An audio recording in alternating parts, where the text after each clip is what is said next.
Picture this scenario.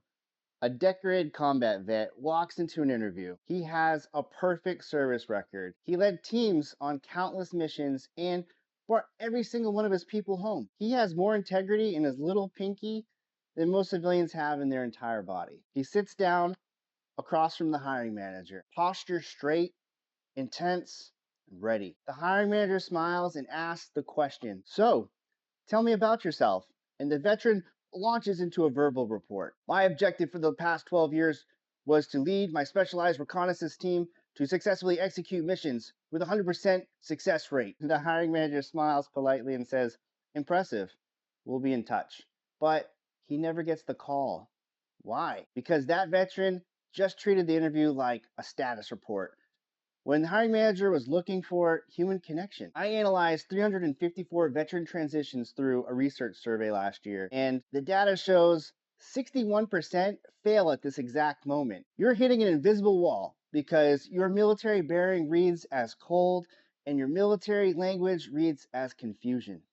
In this video, I'm going to teach you the command intent introduction. We're going to strip away the resume recitation, fix your nonverbals, and give you the exact script that turns "thank you for your service" into "when can you start." I'm Jacob, and this is Frontline Career Strategy. Let's break down those walls. Before we talk about words, we have to talk about the signal you are sending before you even open your mouth. In the military, respect looks like stiffness. It's parade rest, locked hands, serious face. In the corporate world, that doesn't look like discipline. It looks like fear, or worse, it looks like you have something to hide. Behavioral research shows that when people can't see your hands, their brains perceive threat. Look, back in the caveman days, hands meant weapons. In an interview, hidden hands means hidden agendas. So here's the fix. Get your hands out on the table or in front of you. Keep them in the trust zone. That's between the navel and the collarbone, generally. A neutral face in the military is professional.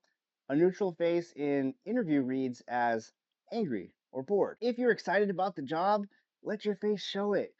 You're not a subordinate reporting to a commander. You're a consultant offering a solution. So carry yourself like one. Be a little excited. Now for the verbal strategy. We're deleting everything you know from your playbook. When they say, "Tell me about yourself," they're actually asking, "Can you do the job and will I enjoy working with you?" We're going to use what I call the command intent framework. Three parts: the hook, the proof, and the value. These are some examples, but we can work on yours. So, the hook: most veterans start with "I was." I want you to start with "I am." You must define yourself by the job that you want, not the rank that you held. Here's a poor example. I'm a transitioning Army logistics officer. This instantly labels you as an outsider if they have no idea what that is. Here's a better example. I'm an operations manager who specializes in high stakes supply chain execution. Step two, the proof. This is where you bring in the military background, but you translate it. Do not list every duty station or award.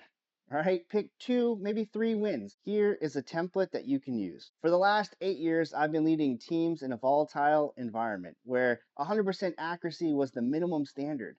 My background is in the military, but my specialty was whatever that civilian skill translation is.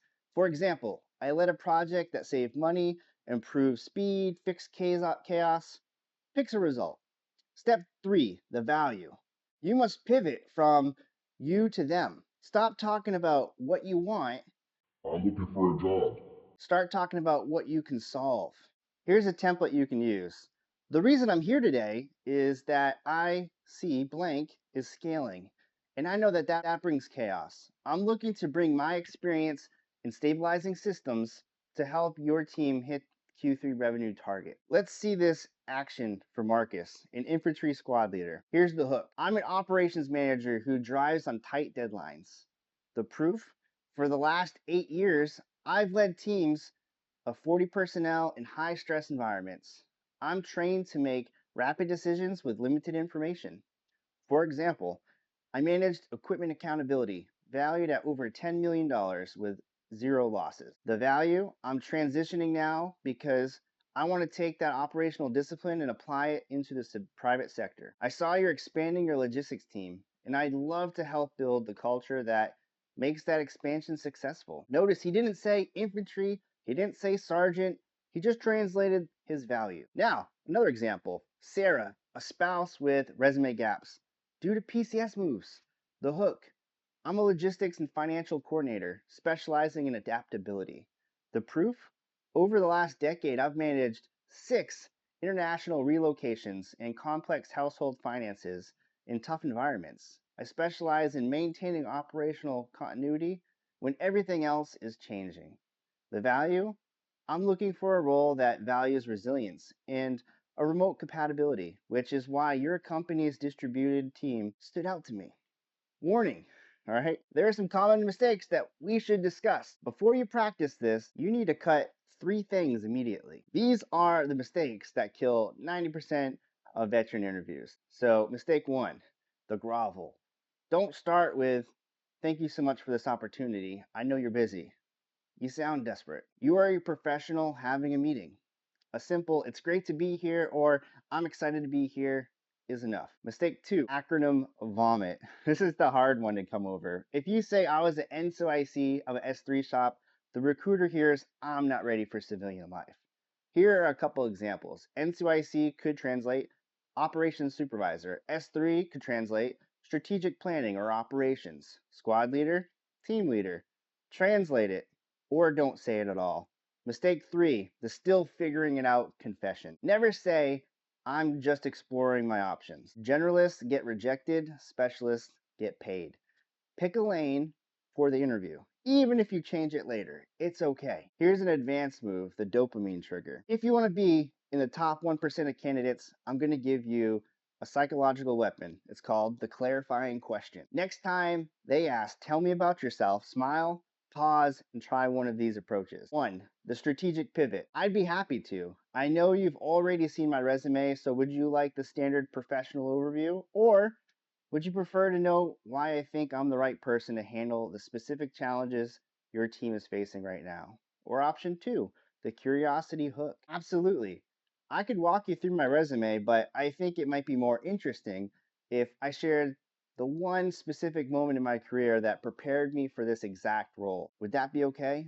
Now, disclaimer, do your recon first. You cannot use option 1 if you haven't done your homework. If they say, sure, tell me how you're going to handle our challenges, and you stare at them blankly, you lose. You need to do informational interviews beforehand so you know exactly what keeps that hiring manager awake at night. 3 reasons why this works. Respect, you value their time. Psychology, no human being picks the boring option.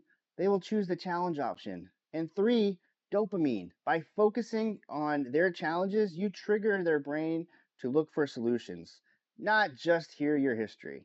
Listen, I know this is uncomfortable. You spent years being told to suppress your individuality, to put the mission first. Promoting yourself feels arrogant.